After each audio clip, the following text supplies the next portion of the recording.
कई बार हमें बहुत गुस्सा आता है ना। एक कहानी सुनाती हूँ, शायद उसे सुनने के बाद आपका गुस्सा कुछ कम हो। एक लड़का अपने माता पिता की इकलौती संतान था। इस कारण लाड प्यार इतना मिलता था कि वो बड़ा जिद्दी हो गया। उसे बात बात पर गुस्सा आ जाता था। उसके माता पिता इस बात को लेकर काफी चिंतित रहने लगे।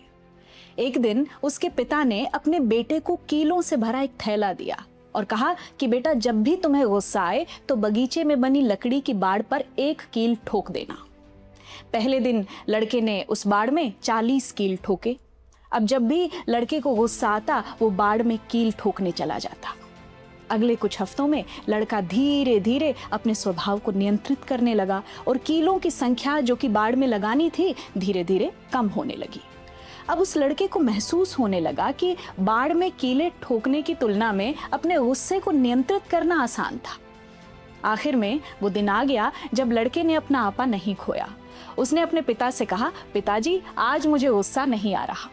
पिता ने अपने बेटे से कहा कि अब तुम्हें हर दिन वो कीलें बाहर खींचनी हैं जो तुमने अपने गुस्से को नियंत्रित करने के लिए लगाई थी।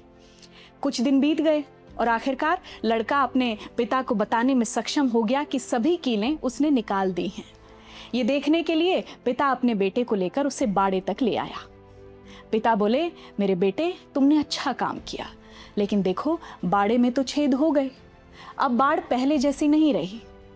लड़के का आश्चर्यचकित चेहरा देखकर पिता ने उसे समझाया, देखो बेटा, जब आप गुस्से में बातें करते हो ना तो वो इस तरह से एक निशान छोड़ देती हैं।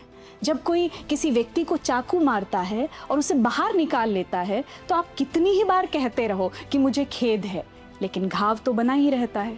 इसी तरह तुमने गुस्से में कील को ठोका, फिर बाद में उसे भले ही निकाल दिया, यानी अपनी भूल तुमने स्वीकार कर ली, लेकिन निशान तो रह ही गया। इसलिए अपने गुस्से को नियंत्रण में रखें और गुस्से में लोगों से ऐसी बातें न कहें जिनसे आपको बाद में पछतावा हो। याद रखें, जीवन में कुछ चीज़ें आप वापस लेने में असमर्थ होते हैं, बाद में सिर्फ पछतावा रह जाता है।